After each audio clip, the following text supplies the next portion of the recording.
Hello guys, મારે introduce કરતાં પહેલાં તો મને એ જણાવી દો કે આ વિડીયોમાં તમને શું મળવાનું છે.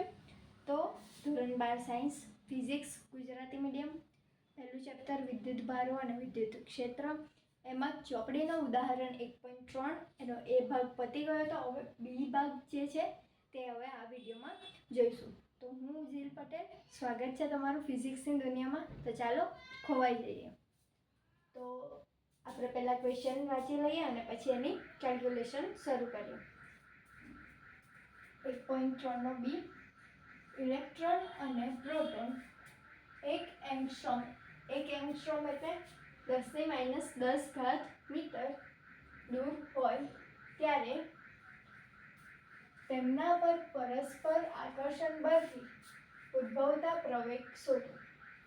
હવે ક્વેશ્ચનમાં કીધું શું છે આપી દીધું શું છે એ જોઈ લઈએ. તો આપણને ઇલેક્ટ્રોન અને પ્રોટોન આટલા ડિસ્ટન્સે દૂર છે એટલે આપણને અંતર આર આપી દીધું છે. તો આપણે પહેલાં એને લખી દઈએ. અંતર R is equal to 1 angstrom is equal to 10⁻10 metre. R આપી દીધું છે.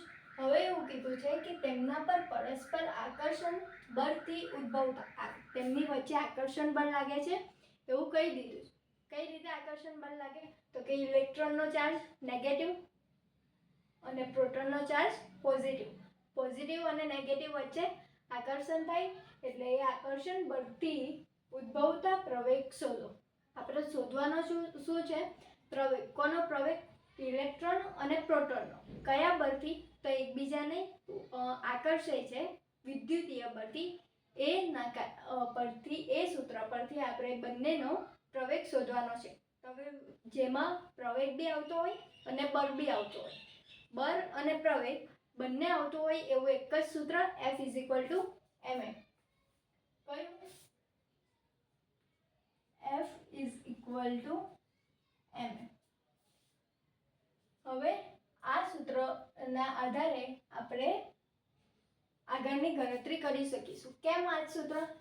તો કે આપણે બળ કીધું છે અને પ્રવેગ કીધું છે. બળ કીધું છે અને પ્રવેગ કીધું છે. બળ અને પ્રવેગ બંને આવતા હોય એવું આ એક જ સૂત્ર F is equal two m.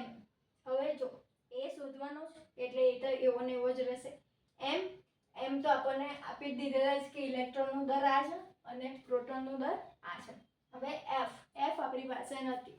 હવે એફ એ આપણે જાતે શોધવાનું છે. હવે એફ શોધવા માટે એ લોકોએ આપી શું દીધું છે? આર. કે R is equal to 1 angstrom એટલે 10⁻10 મીટર. તો હવે એના પરથી પહેલા આપણે એફ શોધી લઈએ. તો F is equal to f અહીંયા શું છે? વિદ્યુતીય બળ. કોની વચ્ચે લાગે? તો કે ઇલેક્ટ્રોન અને પ્રોટોન વચ્ચે જે આકર્ષણ બળ લાગે છે તે આકર્ષણ બળ શોધીશું. તો એનું સૂત્ર કુલમ્બના નિયમ અનુસાર K E²/r². K ની વેલ્યુ ખબર છે, E ની વેલ્યુ ખબર છે અને R ની બી વેલ્યુ ખબર છે. તો ફાઇન શું થઈ જશે? F. તો વેલ્યુ પુટ કરી દઈએ. K ની વેલ્યુ 9 × 10⁹ E ની વેલ્યુ 1.6 × 10⁻19 કુલમ્બ. એવી બે ઘાત છે એટલે હોલ સ્ક્વેર. છેદમાં r નો સ્ક્વેર. r શું છે? 10⁻10. તો 10⁻10 એનો હોલ સ્ક્વેર. તો આ બધી વેલ્યુ આપણે પુટ કરી દીધી છે. હવે આગળની ગણતરી પર જઈએ. તો 9 × 10⁹ 1.6 × 10⁻19 આખાનો વર્ગ. હવે છેદમાં 10⁻10 એની આખાની બે ઘાત. હવે જ્યારે આવી ઘાત હોય અને એની બી ઘાત હોય તે બંને ઘાતોનો ગુણાકાર થાય, બંને ઘાતોનું મલ્ટિપ્લિકેશન થાય. તો 10 × 2 કેટલા થાય? 20. તો અહીંયા 10 ની ટોટલ પાવર માઇનસ છે એટલે આગળ માઇનસ તો ખરું જ. અને 10 × 2 20 એટલે 10 ની ટોટલ પાવર થશે -20. હવે આની કેલ્ક્યુલેશન કરી દઈએ. તો 9 × 1.6 × 1.6 આન્સર આવે છે 23.04. હવે 10ની પાવર આપણે જોઈશું. 10ની પાવર 9 ઓછા 19 બે વખત એટલે 9 ઓછા 19 ઓછા 19 અને -20 ઉપર જાય તો +20 તો +20 તો 10ની -9 ઘાત પાવર આવે છે. હવે આ શું છે? ફોર્સ છે તો ફોર્સનો એકમ શું આવે? Newton. So final F is equal two 23.04 ગુણ્યા 10ની -9 ઘાત ન્યૂટન.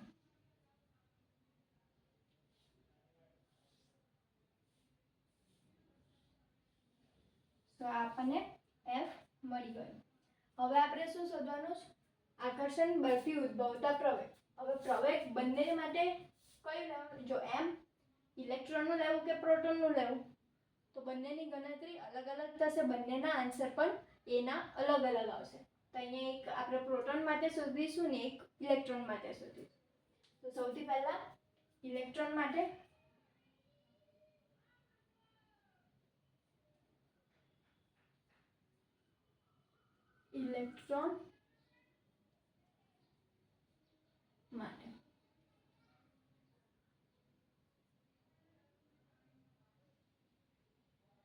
F E ઇલેક્ટ્રોન માટે છે એટલે Fe is equal two Me. F તો બંને માટે સેમ જ છે એટલે એને નહીં લખ્યો તો ચાલશે. F is equal two Me ઇલેક્ટ્રોનનું દર અને એ છે તે એ ઈ શું દર્શાવે છે કે આ ગણતરી ઇલેક્ટ્રોન માટે છે. આ પ્રવેગ ઇલેક્ટ્રોનનો છે, આ દર ઇલેક્ટ્રોનનો છે. હવે આપણે એ ને સૂત્ર કરતા કરી રહીએ તો AE is equal two F upon ME. F શું છે? અહીંયા આવી ગયું 23.04 ગુણ્યા 10ની -9 ઘાત ન્યૂટન અને છેદમાં ME કેટલું આપેલું છે? અહીંયા ક્વેશ્ચનમાં જ છે 9.11 ગુણ્યા 10ની -31 ઘાત કિલોગ્રામ. તો હવે ગણતરી કરી દઈએ. 23.04 ભાગ્યા 9.11 તો 2.52 ગુણ્યા 10ની -9 અને -31 ઉપર જાય તો +31 તો આન્સર 22. હવે આ શું આવ્યું? ઇલેક્ટ્રોનનો પ્રવેગ. ઇલેક્ટ્રોનનો પ્રવેગ એને આપણે એ ઈ વડે દર્શાવેલું છે અને પ્રવેગનો એકમ શું આવશે? મીટર પ્રતિ સેકન્ડ સ્ક્વેર. તો આ થઈ ગયું આપણું ઇલેક્ટ્રોનનો પ્રવેગ જે આપણે શોધવાનો હતો.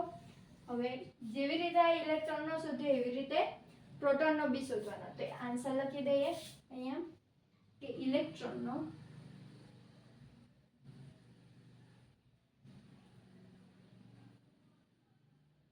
પ્રવેગ 2.52 ગુણ્યા 10ની 22 ઘાત મીટર પ્રતિ સેકન્ડ સ્ક્વેર છે. હવે આ વાત થઈ ગઈ ઇલેક્ટ્રોનની. હવે આગળ વાત કરીએ પ્રોટોન માટે.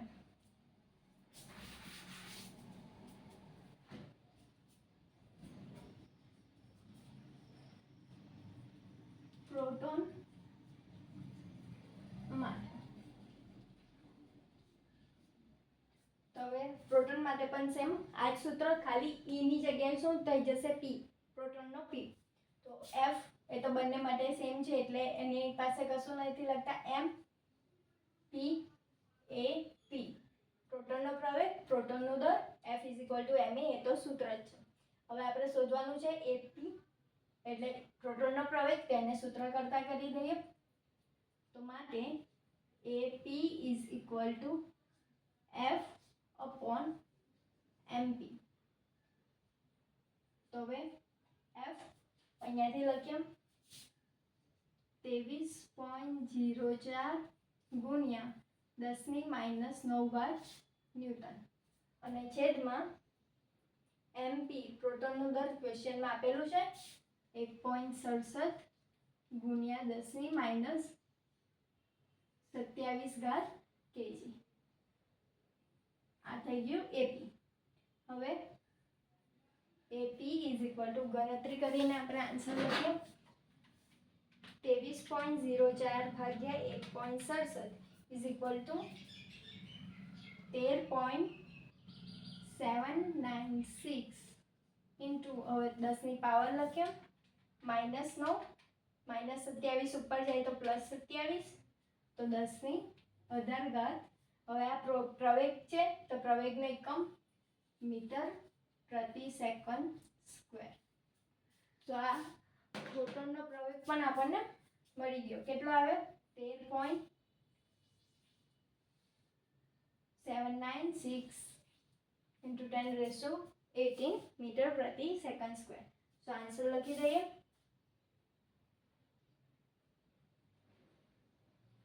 પ્રોટોનનો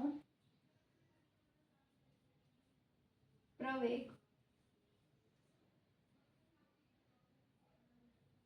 13.796 ગુણ્યા 10 ની 18 ઘાત મીટર પ્રતિ સેકન્ડ સ્ક્વેર.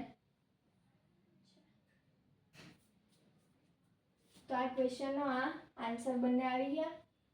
એકવાર ફરી ક્વેશ્ચનમાં શું કીધું હતું, ઇલેક્ટ્રોન અને પ્રોટોન એકબીજાથી 1 એંગસ્ટ્રોમ જેટલા અંતરે દૂર છે. 1 એંગસ્ટ્રોમ એટલે 10 ગુણ્યા 10 ની -10 ઘાત મીટર હોય ત્યારે તેમના પર પરસ્પર આકર્ષણ બળથી ઉદ્ભવતા પ્રવેગ શોધો.